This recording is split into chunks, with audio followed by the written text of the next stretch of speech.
to keep the noise down to a minimum.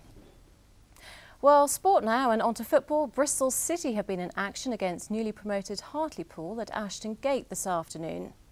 City had the best of most of the game and went ahead through Lee Peacock, but the visitors finished with a point after substitute Marco Gabbiadini scored towards the end. Richard Payne reports. Unbeaten so far this season, City could reasonably expect to maintain their impressive form against visitors new to the second division. But it was Hartlepool who threatened first. Paul Robinson was judged to have beaten the offside trap, and Steve Phillips had to do well to deny him. City's first real chance fell to summer signing Luke Wilkshire, but Jim Provet's save denied the Australian a first goal for his new club. Lee Peacock was City's liveliest player by some way in the first half, and his clever effort on the half-hour might have deserved greater reward.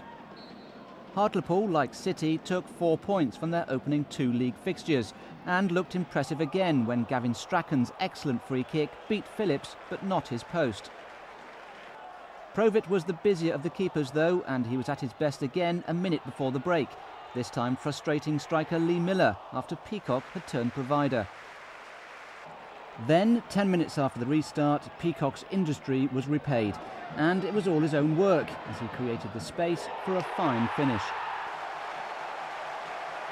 It was a just reward for the striker and the banks of celebrating City fans. The home side were on the up, and Miller could have made it 2-0 when sent through by Tommy Docherty's slide rule pass. Soon after, the busy Wilkshire delivered yet another cross, but this time it was Danny Coles who was left to rue a miss-hit shot. Richard Payne, HTV News. Bristol Rovers made the long trip north to Carlisle. Chris Swift from the Bristol Evening Post. Watch this one. It's not often you can report on a scoreline of Carlisle 2, Carlisle 0, but that was effectively the case at Brunton Park as Bristol Rovers secured their second away win of the campaign. It was the Pirates winger Wayne Carlisle who destroyed the club of the same name with 2 well-taken goals late in the first half. The home side had looked brighter in the early stages, but Rovers should have taken the lead after 19 minutes, only for Junior Agogo to see his shot beaten away by keeper Matty Glennon from 8 yards. They made the breakthrough, though, 8 minutes before the interval from a spectacular Wayne Carlisle free kick. The visitors' second goal arrived 6 minutes later. Dave Savage's fine through ball sending Agogo on the break, and Carlisle was up in support to slide the resulting cross home from close range. Final score, Carlisle United 0, Bristol Rovers 2.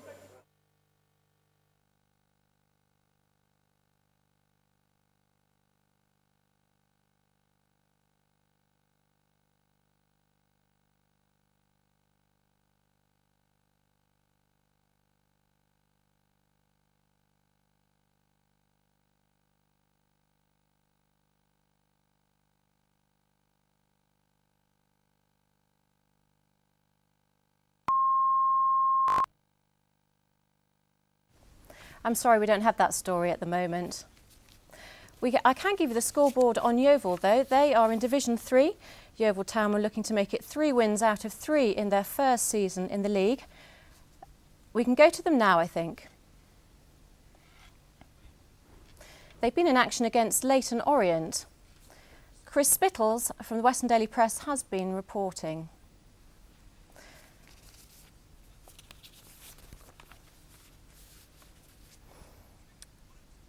Leyton Orient got 2, Thorpe scored in the 4th minute and Brazier scored in the 78th minute. Yeovil unfortunately didn't score anything at all in that.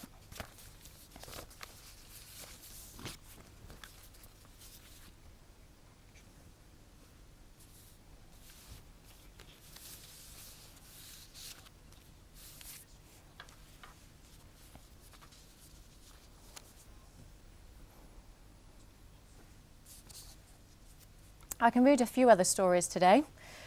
A teenager was due to appear in court charged with attempted murder, making threats to kill and false imprisonment following a siege at the street in Somerset. Police were called to Keynes Close near Milford School on Thursday after reports that a woman had been stabbed. After 5 hours, police moved in and a 5-year-old child was released unharmed. 18-year-old Robert White was due before magistrates in Taunton. A Bristol-based company who've developed an eco-friendly driverless taxi have won an Invention and Innovation Award.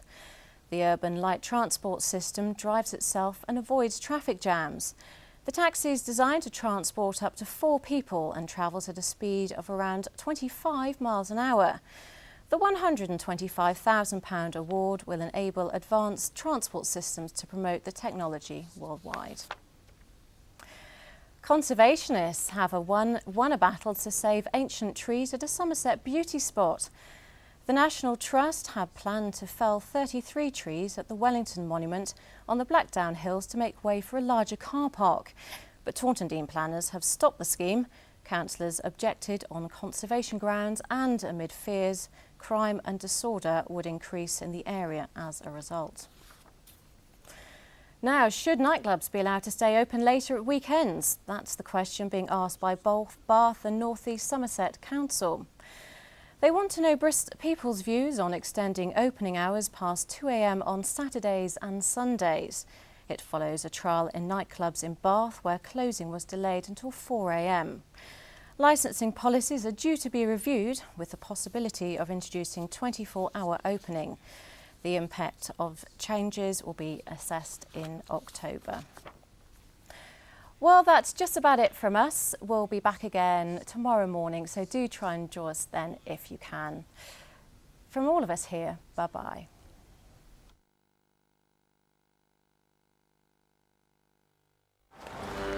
HTV Weather, sponsored by Bristol & West. For a cool range of financial solutions. Hi there, today was a bit of a